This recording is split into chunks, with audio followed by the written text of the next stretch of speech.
सासरातून बाहेर काढलं गेलं आहे का?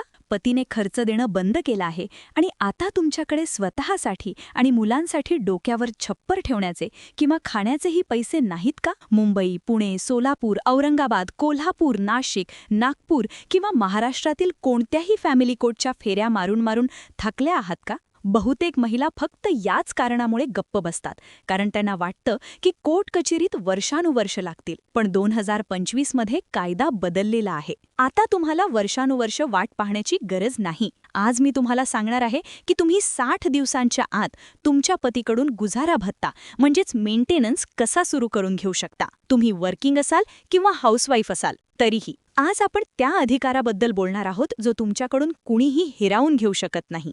जर तुम्हाला पतीकडून मेंटेनन्स हवी असेल तर काय करावं लागेल? आता जुन्या कायद्याऐवजी CRPC नवीन कायदा BNSS लागू झाला आहे. तुम्हाला तुमच्या वकिलामार्फत भारतीय नागरिक सुरक्षा संहिता 2023च्या सेक्शन 144 अंतर्गत अर्ज दाखल करावा लागेल. आता चांगली गोष्ट अशी आहे की महाराष्ट्रातील फॅमिली कोर्ट्समध्ये प्रक्रिया जलद करण्यासाठी इंटरिम मेंटेनन्स म्हणजे अंतरिम खर्चावर खूप भर दिला जात आहे. म्हणून पहिला टप्पा, अर्ज दाखल करतानाच इंटरिम म्हणजे अंतरिम खर्चाची मागणी करा. फायदा: केस फायनल होण्यासाठी वेळ लागू शकतो, पण इंटरिमचा अर्थ असा की केस सुरू असतानाच तुम्हाला दरमहा पैसे मिळायला सुरुवात होईल.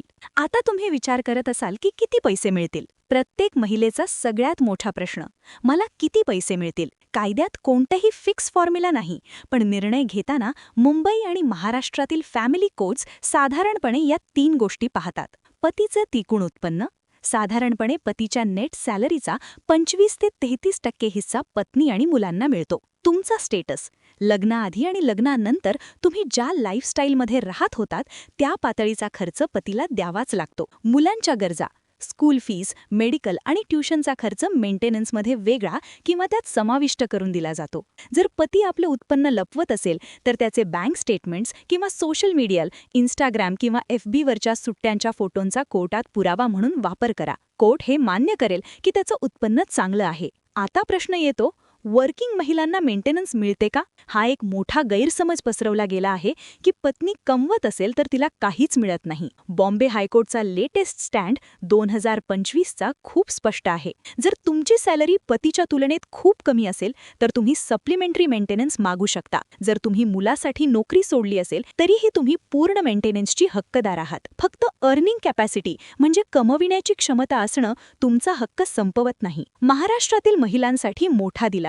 अलीकडच्या काळात अनेक हायकोर्टांनी स्पष्टपणे सांगितलं आहे की पती शारीरिकदृष्ट्या सक्षम असेल तर तो बेरोजगार आहे किंवा काम नाही असा बहाणा करू शकत नाही. महाराष्ट्रात कोर्ट खूप कठोर भूमिका घेत आहे. तो स्वतःला बेरोजगार सांगत असला तरी कोर्ट त्याची पोटेन्शियल अर्निंग म्हणजे कमवण्याची क्षमता पाहून मेंटेनन्स ठरवते. म्हणजेच आता पती पैसे नाहीत असं सांगून सुटू शकणार नाही. आणि सर्वात महत्त्वाची गोष्ट, 60 दिवसांचा नवीन नियम. 2025च्या नवीन नियमांनुसार सेक्शन 144 मधली सगळ्यात मोठी गोष्ट म्हणजे आता कोर्टाला तुमच्या इंटरिम अर्जावर 60 दिवसांच्या आत निर्णय द्यावा लागतो. जर पती मुद्दाम कोर्टात हजर राहत नसेल किंवा उशीर करत असेल तर कोर्ट त्याच्या विरुद्ध एक्स पार्टे म्हणजे त्याच्या अनुपस्थितीत आदेश देऊ शकते आणि त्याची सॅलरी किंवा बँक अकाउंट थेट अटॅच म्हणजे जप्त करू शकते. म्हणून गप्प बसू नका. जर बोलणी करून मार्ग निघत नसेल तर कायद्याचा आधार घ्या.